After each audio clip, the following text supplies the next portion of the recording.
Yes, good morning students. Our next chapter is chemical bonding and the molecular structure, chapter 4th. ये आपका 4th chapter है, chemical bonding and the molecular structure. First of all, in this chapter we will discuss about the molecules. A group of atoms existing together as one species is called molecule. Molecule क्या होते हैं? जिनके अंदर 2 या 2 से ज़्यादा atoms का group present होता है, हम उसको क्या बोलते हैं? मॉलिक्यूल्स बोलते हैं. तो मॉलिक्यूल्स के अंदर जो एटम्स प्रेजेंट है तो वो आपस में कैसे एक दूसरे के साथ बाइंड होते हैं, कैसे एक दूसरे के साथ कनेक्ट होते हैं. A force which holds the atoms together with in A molecule is called chemical bond. तो मॉलिक्यूल के अंदर जो एटम्स प्रेजेंट हैं वो आपस में एक दूसरे के साथ कैसे ज्वाइन होते हैं? With the help of a chemical bond. So in this chapter we will study about why do atoms combine, how do atoms combine, कि क्यों दो या दो से ज़्यादा एटम आपस में कंबाइन करते हैं, कैसे वो कंबाइन करते हैं. कुछ हम केमिकल बॉन्ड्स के बारे में इस चैप्टर में स्टडी करेंगे. Now after that we will study about the shape of the molecule, hybridization and molecular orbital theory and at last in this chapter we will study about hydrogen bonding. Okay, now first question is that why do atom combine? कि atoms combine क्यों करते हैं? To complete their octet. Octet means atom के last outermost shell के अंदर कितने electron होने चाहिए? 8. अगर किसी के outermost shell के अंदर 8 इलेक्ट्रॉन नहीं है, कम है या ज़्यादा है, ज़्यादा होंगे तो लूज़ हो जाएंगे, कम होंगे तो गेन कर लेंगे. तो अपना ऑक्टेट कंप्लीट करने के लिए एटम्स आपस में क्या करते हैं? कंबाइन करते हैं. Except hydrogen, lithium, helium etcetera are complete their octet. Hydrogen, helium, lithium, beryllium ये क्या कंप्लीट करते हैं? अपना डबलेट कंप्लीट करते हैं. और डबलेट होता है 2 इलेक्ट्रॉन्स का, कि इनके आउटर मोस्ट शेल के अंदर कितने इलेक्ट्रॉन होने चाहिए? 2 इलेक्ट्रॉन होने चाहिए, तभी ये क्या होंगे? स्टेबल होंगे. इनको छोड़कर बाकी सभी एलिमेंट्स एटम्स क्या कंप्लीट करेंगे? अपना ऑक्टेट कंप्लीट करेंगे 8 इलेक्ट्रॉन्स का. ओके, तो ये कैसे कंप्लीट करेंगे? Means how do atom combines, ये आपस में कैसे कंबाइन करेंगे, कैसे ऑक्टेट या डबलेट कंप्लीट करेंगे? तो उसके लिए हमारे पास यहाँ पे 3 टाइप्स के बॉन्ड हैं जिससे एटम मॉलिक्यूल के अंदर क्या करेंगे? एक दूसरे के साथ ज्वाइन करेंगे. First is the ionic bond, second is the covalent bond and third is the coordinate bond. इन तीनों बॉन्ड में से आप कोई भी एक बॉन्ड यूज़ करते हुए एटम्स क्या करेंगे? कंबाइन करेंगे. और वो डिपेंड करता है कंडीशंस पे. तो before discuss about the ionic bond we will discuss about electron dot symbol or the Lewis symbol. Electron dot symbol or Lewis symbol is used to denote the valence shell electron on an atom. कि हम electron dot symbol या Levi's symbols क्या चीज़ है? जिसके अंदर किसी भी atom के वैलेंस इलेक्ट्रॉन को उसके ऊपर क्या किया जाता है? डिनोट किया जाता है. जैसे कि हमारे पास लिथियम है, लिथियम का एटॉमिक नंबर कितना है? 3 है. तो लिथियम के अंदर वैलेंस इलेक्ट्रॉन क्या होते हैं? Number of electron present in the outermost shell are called valence electron. तो लिथियम के वैलेंस इलेक्ट्रॉन कितने हैं? 1 है. तो जो 1 वैलेंस इलेक्ट्रॉन है लिथियम के पास, तो उसको हम कहाँ शो करेंगे? लिथियम का सिंबल लिखेंगे और उसके ऊपर डॉट लगा के आप वैलेंस इलेक्ट्रॉन को शो कर सकते हैं. तो इसको क्या बोलेंगे? लेविस सिंबल या electron dot symbol. Same as magnesium, atomic number is 12 and it is written as 1s2 2s2 2p6 and 3s2. इसमें हम इलेक्ट्रॉन का डिस्ट्रीब्यूशन करेंगे तो हम क्या देखते हैं? मैग्नीशियम का जो आउटर मोस्ट शेल है वो कौन सा है? 3s. इसके अंदर कितने इलेक्ट्रॉन है? 2. Number of electron present in the outermost shell are called valence electron. तो मैग्नीशियम के अंदर वैलेंस इलेक्ट्रॉन कितने हो गए? 2. तो हम मैग्नीशियम का सिंबल बनाएंगे और उसके ऊपर 2 डॉट लगाएंगे. तो वो किसके इलेक्ट्रॉन हो जाएंगे? वैलेंस इलेक्ट्रॉन मैग्नीशियम के. तो ये क्या हो जाएगा? लेविस सिंबल या फिर electron dot symbol. Next is the ionic bond.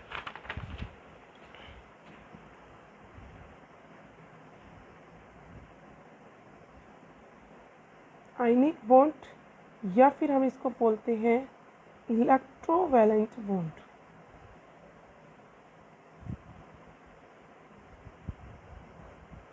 Ionic bond और इलेक्ट्रोवैलेंट बॉन्ड क्या होता है?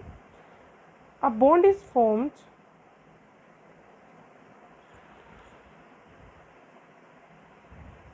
formed by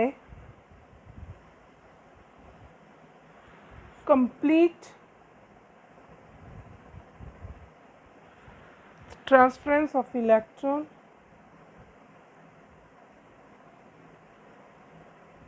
from one atom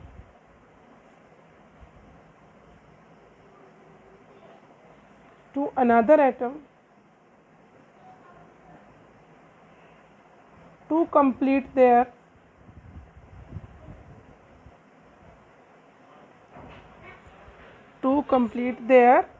octet or doublet in case of hydrogen, lithium, etc. are called ionic bond.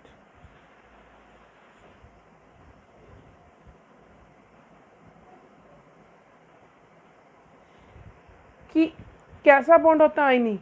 कि जब एक atom electron transfer करता है, complete transfer कर देता है, एक एटम इलेक्ट्रॉन ट्रांसफ़र करता है from the one atom to the another atom, a bond is formed by complete transference of electron from the one atom to another.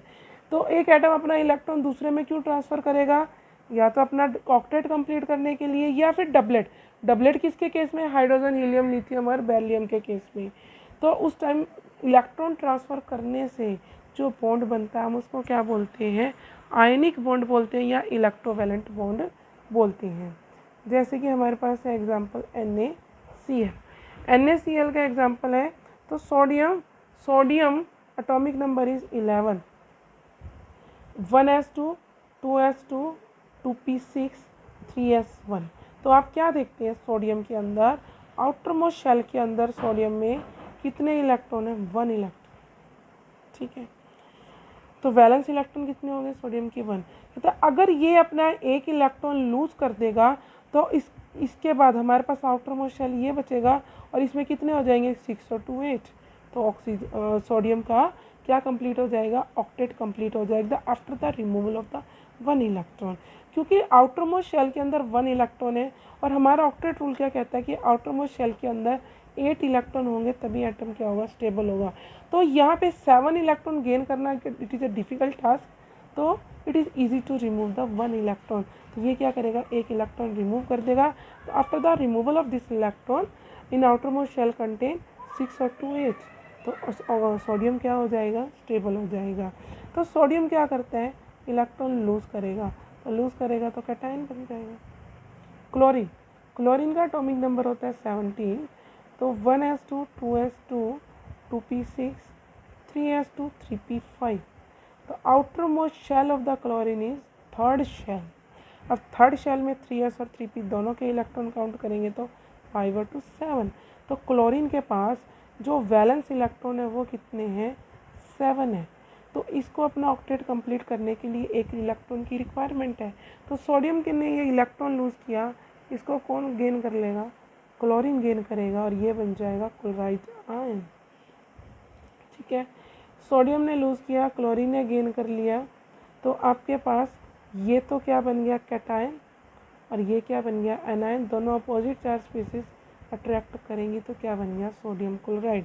और इनके बीच में देखो आयंस है, आयंस के बीच में क्या चीज़ है? Strong electrostatic forces of attraction है। और यहाँ पे कौन सा बॉन्ड बनेगा? आयनिक बॉन्ड बनता है।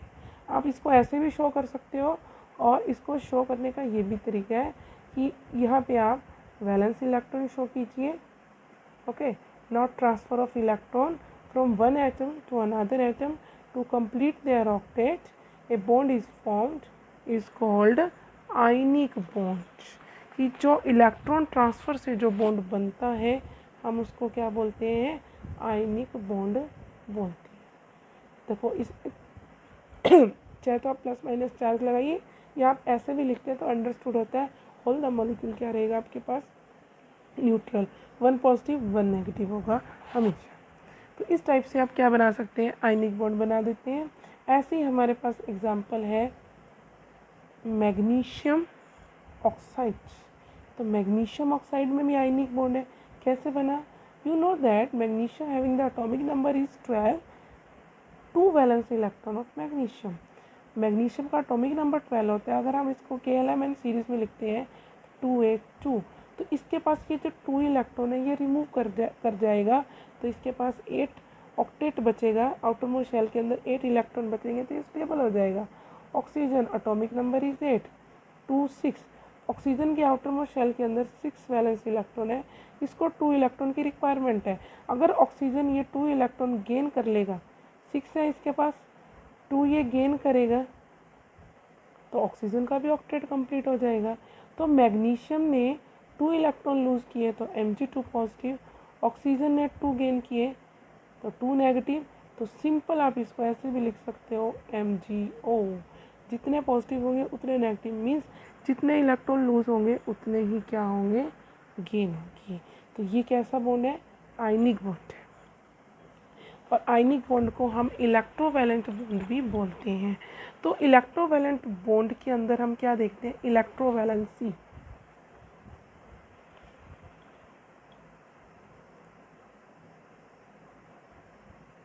इलेक्ट्रोवैलेंसी, इलेक्ट्रोवैलेंसी क्या होती है, the number of electron lost or gain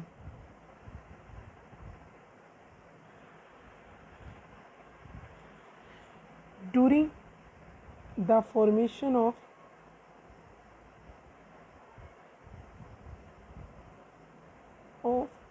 ionic bond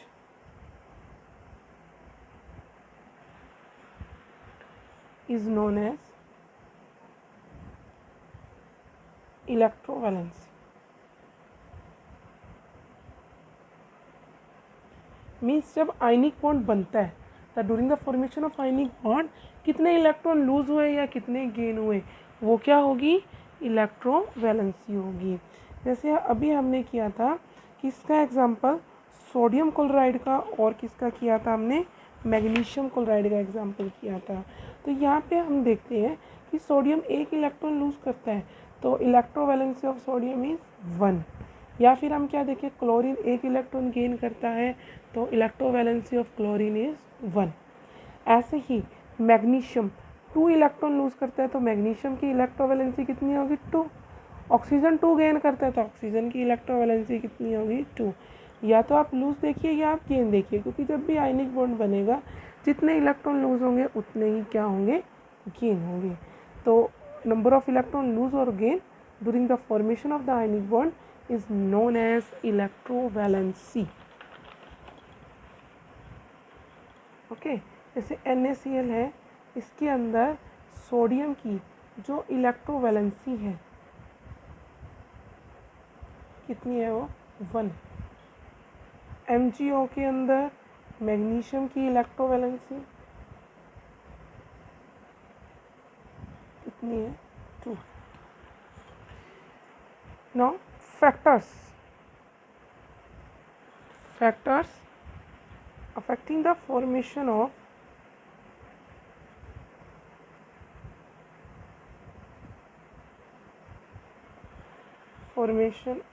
ionic bonds। कौन कौन से फैक्टर्स हैं जो आयनिक बॉन्ड की फॉर्मेशन के ऊपर इफेक्ट डालते हैं। फर्स्ट, आप क्या देखते हैं, आयनिक बॉन्ड के अंदर एक एटम क्या करता है, इलेक्ट्रॉन को लूज करता है। ठीक है, तो इलेक्ट्रॉन जब लूज होते हैं तो हमें कौन सी एनर्जी चाहिए, आयनाइजेशन एनर्जी। तो फर्स्ट फैक्टर क्या है, आयनाइजेशन एनर्जी। आयनाइजेशन एनर्जी का क्या इफ़ेक्ट होता है। अब मुझे ये बताइए बेटा कि इलेक्ट्रॉन, जो एटम जितनी जल्दी इलेक्ट्रॉन को लूज़ करेगा उतनी जल्दी आयंस में ट्रांसफ़र होगा, और जितनी जल्दी आयंस में ट्रांसफ़र होगा उतनी जल्दी वो क्या बनाएगा, आयनिक बॉन्ड बनाएगा। इलेक्ट्रॉन लूज़ किया, जितनी जल्दी ये लूज़ करेगा इतनी जल्दी दूसरा एटम गेन करेगा और क्या बन जाएंगे, आयंस बनेंगे। फिर अपोजिट चार्ज आयंस आपस में अट्रैक्ट करेंगे तो क्या बन जाएगा, आयनिक बॉन्ड बन। It means lower the ionization energy, lower the value of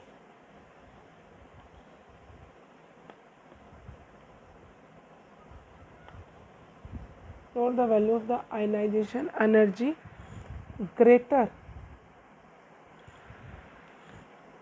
the chances of ionic bond formation।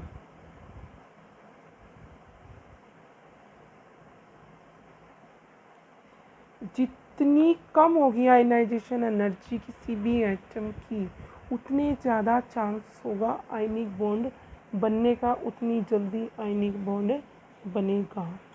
Now second factor. अब आप क्या देखते हैं, जब एक एटम ने इलेक्ट्रॉन लूज़ किया तो दूसरा एटम क्या करता है, इलेक्ट्रॉन गेन करता है। तो जब इलेक्ट्रॉन गेन होता है तब एनर्जी रिलीज़ होती है, तो उस एनर्जी को क्या बोलते हैं हम, electron gain enthalpy. Means second factor क्या है, इलेक्ट्रॉन गेन एंथैल्पी। अब इस एटम की और इस इलेक्ट्रॉन की, इस एटम के अंदर जो न्यूक्लियस है और इस इलेक्ट्रॉन की जितनी ज़्यादा अट्रैक्शन होगी उतनी ज़्यादा एनर्जी रिलीज़ होगी। मीन्स जितनी जल्दी न्यूक्लियस इस इलेक्ट्रॉन को अपनी तरफ अट्रैक्ट करेगा उतनी जल्दी क्या बन जाएगा, यहाँ पे एनायन बनेगा, और एनायन बनते ही ये कैटायन के साथ क्या हो जाएगा, ज्वाइन हो जाएगा और क्या बना देगा, आयनिक बॉन्ड बनाएगा। इसका मतलब क्या है,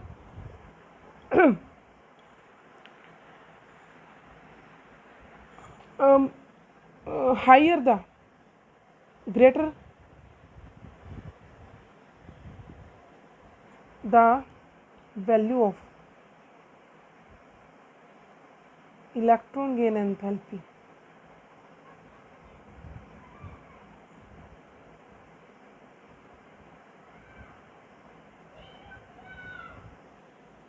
more will be the chance of formation of ionic bond.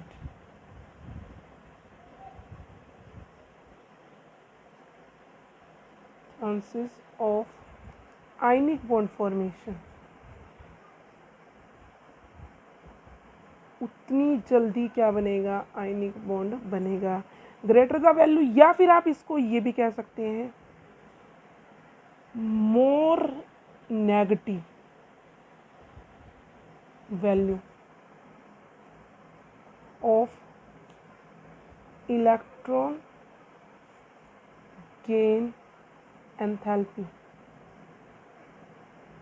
जितनी ज़्यादा नेगेटिव वैल्यू होगी इलेक्ट्रॉन गेन एंथैल्पी की, greater is the chances, greater the chances of ionic bond formation. उतना जल्दी आयनिक बॉन्ड बनता है, जितनी ज़्यादा अमाउंट में एनर्जी रिलीज़ होती है। नेगेटिव यूज़ करें, एनर्जी रिलीज़ होती है, मोर मतलब ज़्यादा।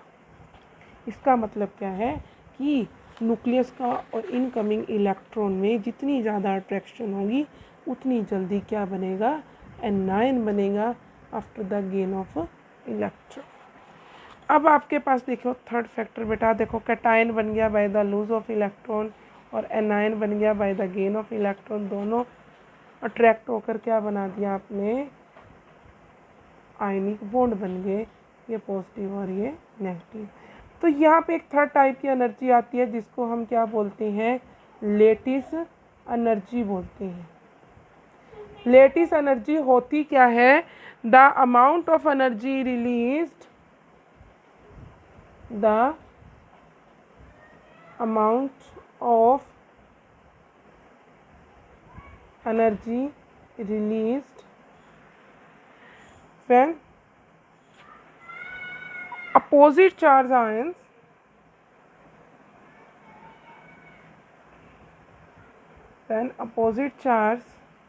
ions combines to form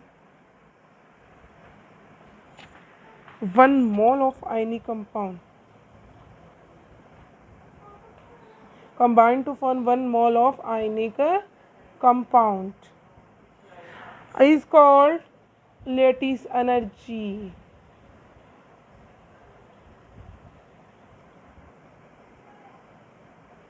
means जब ये दोनों अपोजिट चार्ज आयंस आपस में अट्रैक्ट करते हैं, आयनिक कंपाउंड बनता है।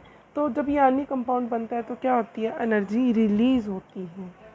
अब जितनी ज़्यादा एनर्जी रिलीज हो रही है, इट मीन्स उतनी ज़्यादा इन दोनों अपोजिट चार्ज आयंस में अट्रैक्शन है, मीन्स उतना जल्दी क्या बनेगा, आयनिक बॉन्ड बनेगा। तो आप बोल सकते हैं higher the value of the lattice energy, higher the value of lattice energy, greater will be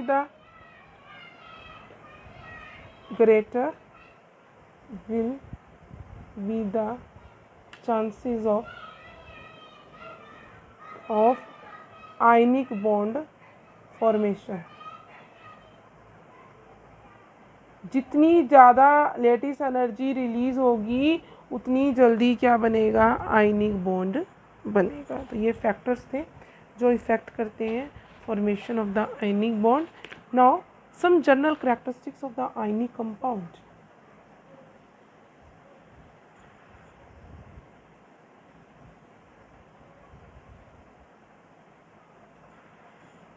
general characteristics of ionic compounds।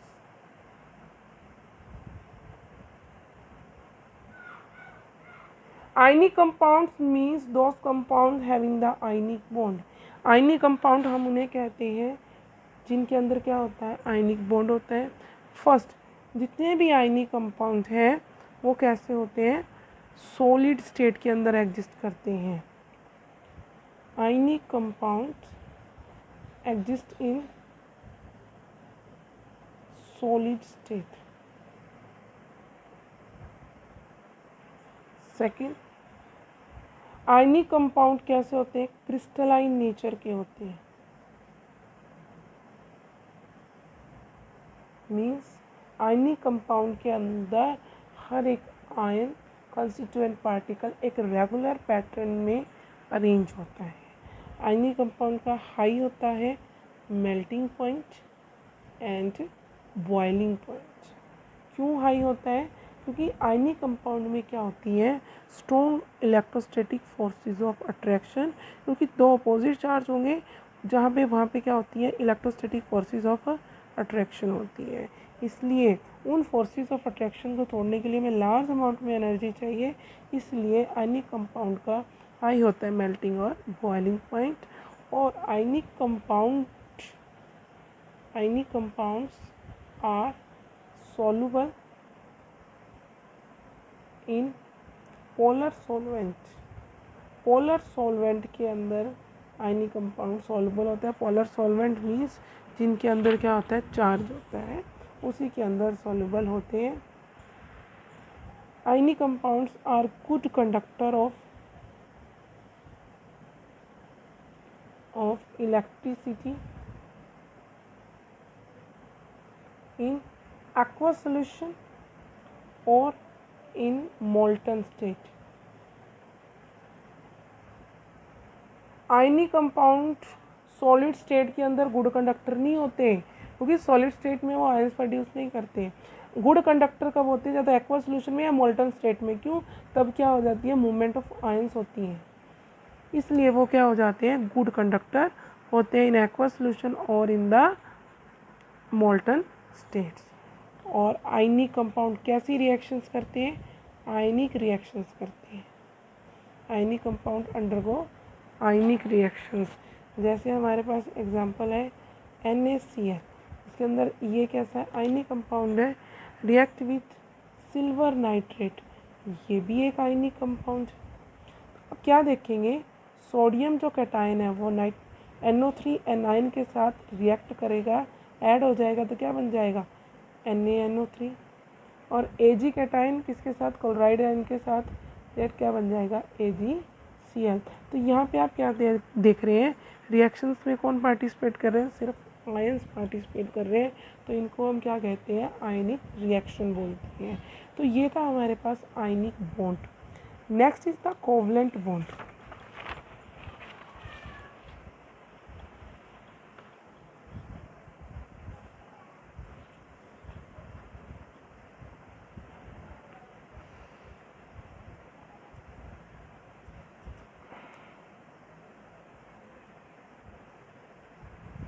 Covalent bond, बेटा जो एटम्स आयनिक बॉन्ड नहीं बनाते वो क्या बनाएंगे, कोवलेंट बॉन्ड बनाएंगे। ठीक है, तो आयनिक बॉन्ड में तो कंडीशन होगी ना, तो एक इलेक्ट्रॉन लूज करता है, एक एटम तो इलेक्ट्रॉन लूज करता है, दूसरा क्या करता है, गेन करता है। पर कोवलेंट बॉन्ड के अंदर ऐसी कंडीशन नहीं होगी। ये कोवलेंट बॉन्ड क्या होता है, a bond is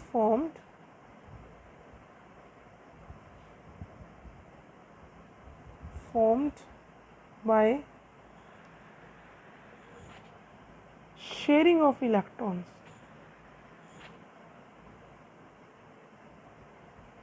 between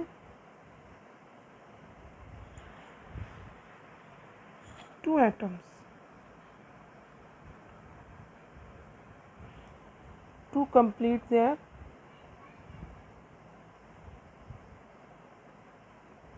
octet or doublet in case of hydrogen, helium, etc. is called covalent bond.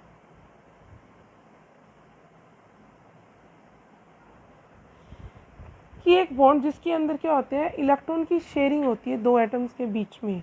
क्यों शेयरिंग करते हैं, टू कंप्लीट देयर ऑक्टेट, या फिर in the case of hydrogen और helium to complete their doublet. अपना octet या doublet complete करने के लिए एटम्स क्या करते हैं, शेयरिंग करते हैं इलेक्ट्रॉन्स की। तो जो आयनिक बॉन्ड, जहाँ आयनिक बॉन्ड बनाने की कंडीशन नहीं होती वहाँ पे क्या बनता है, फिर कोवलेंट बॉन्ड बनता है। जैसे हमारे पास एग्जांपल है Cl2। अब क्लोरीन है, क्लोरीन का जो एटॉमिक नंबर होता है वो कितना होता है, 17 होता है। तो इसको लिखेंगे 287। तो इसके आउटर मोस्ट शेल के अंदर 7 इलेक्ट्रॉन है, 1 इलेक्ट्रॉन की रिक्वायरमेंट है टू कंप्लीट देयर ऑक्टेट। तो यहाँ पे 2 क्लोरीन एटम है, दोनों के पास क्या है, 7 वैलेंस इलेक्ट्रॉन है। ऐसे ये क्लोरीन एटम है, इसके पास भी क्या है, 7 वैलेंस इलेक्ट्रॉन्स है। तो देखो ना, तो ये लूज़ कर सकता है ये क्लोरीन, अगर ये लूज़ करेगा तो इसके पास फिर 6 वैलेंस इलेक्ट्रॉन बचेंगे, तब भी इसका ऑक्टेट कंप्लीट नहीं होगा, ना ये लूज़ कर सकता। तो ये दोनों क्या करेंगे, इन एक ये वाला क्लोरीन अपना इलेक्ट्रॉन देगा और एक ये क्या कर लेंगे, शेयरिंग करेंगे, शेयरिंग ऑफ इलेक्ट्रॉन होगा यहाँ पे। जब आप शेयरिंग करेंगे इलेक्ट्रॉन्स की तो दोनों ही क्लोरीन का क्या कंप्लीट हो जाएगा, ऑक्टेट। कैसे, 2468, ऐसे इस क्लोरीन के अंदर 2468। तो यहाँ पे 1 पेयर है ना, 1 पेयर 1 बॉन्ड बनाता है, तो हम इसको ऐसे लिख सकते हैं,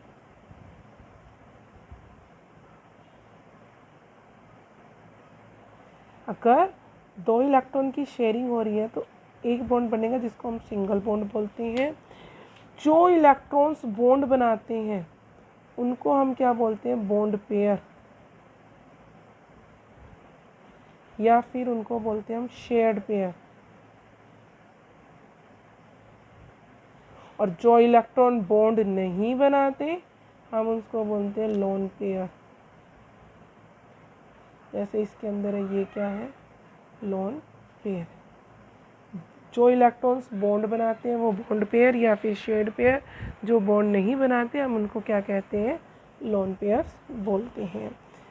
one more example, O2, oxygen, atomic number is 8, it is written as 2 6। तो ऑक्सीजन के आउटर मोस्ट शेल के अंदर 6 वैलेंस इलेक्ट्रॉन है। यह हमारे पास 2 ऑक्सीजन एटम है, दोनों के ही आउटर मोस्ट शेल में 6 वैलेंस इलेक्ट्रॉन्स है। तो दोनों ने क्या कंप्लीट करना है, अपना ऑक्टेट कंप्लीट करना है। तो यहाँ पे देखो ना तो लूज इलेक्ट्रॉन को लूज करने की कंडीशन है ना गेन करने की, ठीक है। तो ये क्या करेंगे, शेयरिंग करेंगे इलेक्ट्रॉन्स की। तो दोनों ऑक्सीजन एटम अपने इलेक्ट्रॉन्स की शेयरिंग करेंगे। देखो ये 2 इलेक्ट्रॉन तो इस ऑक्सीजन के और ये रेड वाले 2 दूसरी ऑक्सीजन के। और जब ये इलेक्ट्रॉन की शेयरिंग करेंगे तो क्या आप क्या देखते हैं, इस ऑक्सीजन का ऑक्टेट कंप्लीट हो गया 8 इलेक्ट्रॉन्स का, ऐसे ही दूसरी ऑक्सीजन का ऑक्टेट कंप्लीट हो गया। अब यहाँ पे कितने इलेक्ट्रॉन शेयरिंग कर रहे हैं, 4 इलेक्ट्रॉन शेयरिंग कर रहे हैं। देखिए 2 इलेक्ट्रॉन का एक बॉन्ड बनता है 1 और यहाँ पे क्या हो गया 2। तो आपके पास ये डबल बॉन्ड बन गया और ये क्या बच गए, लोन पेयर्स बच गए, ठीक है। तो इसको क्या बोलेंगे हम, डबल बॉन्ड। ऑक्सीजन और ऑक्सीजन के बीच में क्या होता है, डबल बॉन्ड होता है। जो इलेक्ट्रॉन बॉन्ड बनाते हैं उनको बॉन्ड पेयर बोलते हैं, जो बॉन्ड नहीं बनाते हम उसको क्या बोलते हैं, lone pair. Same as in the case of the N2 nitrogen atomic number is 7, इसको लिखेंगे 2 5। तो नाइट्रोजन के पास कितने वैलेंस इलेक्ट्रॉन है, 5 वैलेंस इलेक्ट्रॉन्स है, लाइक दैट, ओके। ऐसे ही दूसरी नाइट्रोजन है जिसके पास 5 वैलेंस इलेक्ट्रॉन। अब दोनों ने ऑक्टेट कंप्लीट करना है, तो ये देखो लूज और गेन नहीं कर सकते, तो ये क्या करेंगे, शेयरिंग करेंगे। दोनों ही नाइट्रोजन इलेक्ट्रॉन की शेयरिंग करेगी। तो 1 2 3 तो इसके इलेक्ट्रॉन्स हो जाएंगे और 3 ही दूसरे नाइट्रोजन के इलेक्ट्रॉन्स होंगे। बाकी ये यहाँ पे कितना रह गया, 2 2। तो देखिए अब इसका क्या कंप्लीट हो गया, ऑक्टेट। ऐसे ही दूसरी नाइट्रोजन का क्या कंप्लीट हो गया, ऑक्टेट। तो यहाँ पे देखिए आप कि जैसे 2 इलेक्ट्रॉन का एक बॉन्ड बनता है, 1 2 3। तो यहाँ पे क्या बन गया, नाइट्रोजन और नाइट्रोजन के बीच में ट्रिपल बॉन्ड बन गया और ये क्या बचे, लोन पेयर्स। जो इलेक्ट्रॉन बॉन्ड नहीं बनाते हैं उनको क्या कहते हैं, लोन पेयर्स बोलते हैं, और जो बॉन्ड बनाते हैं हम उनको क्या बोलते हैं, बॉन्ड पेयर्स बोलते हैं, ठीक है। तो कोवलेंट बॉन्ड जब बनता है तो हम क्या देखते हैं, एटम की कोवैलेंसी देखते हैं। तो कोवैलेंसी क्या होती है, देखिए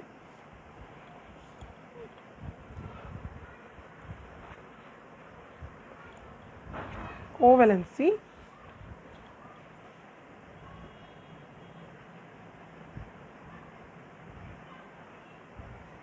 जैसे आपने आयनिक बॉन्ड में इलेक्ट्रोवैलेंसी देखी थी और यहाँ पे आप क्या देखेंगे, covalency. Covalency means the number of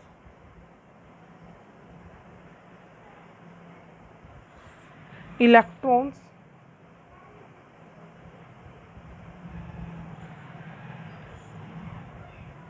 shared by each atom is known as covalency. कि एक एटम ने कितने इलेक्ट्रॉन शेयर किए वो क्या होगी, उसकी कोवैलेंसी होगी। जैसे यहाँ पे हमारे पास क्लोरीन के केस में देखते हैं, क्लोरीन ने इस क्लोरीन एटम ने कितने इलेक्ट्रॉन शेयर किए, 1। तो ऑक्सीजन की कोवैलेंसी कितनी है, 1। सॉरी, क्लोरीन की कोवैलेंसी कितनी है, 1। कि यहाँ पे क्लोरीन ने सिर्फ एक एटम दिया, इस क्लोरीन ने एक एटम शेयर करने के दिया, तो इस क्लोरीन की कोवैलेंसी 1। इस क्लोरीन ने भी एक एटम शेयर करने के लिए दिया तो उसकी भी कितनी हो गई, 1। ऑक्सीजन के केस में ऑक्सीजन अपने 2 इलेक्ट्रॉन की शेयरिंग करती है, तो covalency of oxygen is 2। Nitrogen के केस में एक नाइट्रोजन अपने 3 इलेक्ट्रॉन देते हैं शेयर करने के लिए, तो नाइट्रोजन की कोवैलेंसी कितनी हो जाएगी, 3 हो जाएगी। ये क्या होती है, covalency. Next is the Lewis structure. Lewis structure, आप किसी भी मॉलिक्यूल का लेविस स्ट्रक्चर कैसे ड्रॉ करेंगे,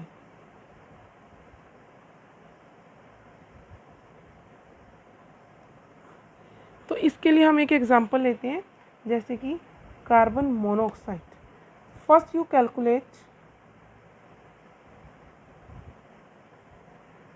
total number of valence electron, total number of valence electron in this molecule. तो कार्बन के अंदर वैलेंस इलेक्ट्रॉन कितने होते हैं, कार्बन के वैलेंस इलेक्ट्रॉन 4 प्लस ऑक्सीजन के वैलेंस इलेक्ट्रॉन कितने होते हैं 6, कितने हो गए टोटल 10 हो गए। नेक्स्ट आप इन दोनों एटम्स को अरेंज कर लेंगे। थर्ड स्टेप, दो एटम्स के बीच में 2 इलेक्ट्रॉन्स रखेंगे। नाउ इन फोर्थ स्टेप्स, अब हमारे पास देखिए टोटल इलेक्ट्रॉन कितने थे 10 थे। आपने 2 इलेक्ट्रॉन को तो यहाँ पे रख लिया 2 एटम के बीच में, 10 में से 2 इलेक्ट्रॉन गए तो 8 बचे। 8 इलेक्ट्रॉन को ऐसे अरेंज करेंगे कि इन दोनों एटम का क्या कंप्लीट हो जाए, ऑक्टेट।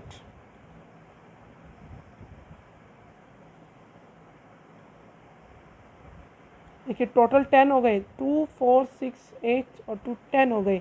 तो हमारे पास देखिए कार्बन का ऑक्टेट कंप्लीट हो गया। ऐसे ही हमारे पास किसका ऑक्टेट कंप्लीट हो गया, ऑक्सीजन का। तो यहाँ पे आपको पता है कि एक पेयर एक बॉन्ड बनाता है, यहाँ पे 3 पेयर है तो कितने बॉन्ड बनेंगे, 3 बॉन्ड बनेंगे। और ये क्या बचेंगे आपके पास, लोन पेयर। तो ये क्या है, लेवी स्ट्रक्चर। आप किसी भी मॉलिक्यूल का लेवी स्ट्रक्चर ड्रॉ कर सकते हैं। वन मोर एग्जांपल, जैसे कि NO2 नेगेटिव का आपने स्ट्रक्चर ड्रॉ करना है। तो first of all you calculate the total valence electron, total valence electron. तो नाइट्रोजन के अंदर वैलेंस इलेक्ट्रॉन 5 प्लस, एक ऑक्सीजन के अंदर 6 होते हैं, यहाँ पे 2 ऑक्सीजन है तो 12। तो नेगेटिव साइन का मतलब क्या है कि इलेक्ट्रॉन गेन किया हुआ है। अगर नेगेटिव, जितने नेगेटिव होते हैं हम उसके अंदर ऐड कर देते हैं, यहाँ पे जितने भी नेगेटिव होंगे हम उसके अंदर क्या कर देंगे, ऐड। तो अब हमारे पास टोटल कितने हो गए, 18 वैलेंस इलेक्ट्रॉन्स हो गए। ओके, तो हम अब सेकंड स्टेप, ये तो फर्स्ट स्टेप था, सेकंड स्टेप हम क्या करते हैं, इन एटम्स को अरेंज कर लेंगे। थर्ड स्टेप में हम क्या करते हैं, कोई भी 2 एटम्स के बीच में 2 इलेक्ट्रॉन्स रखेंगे, ठीक है।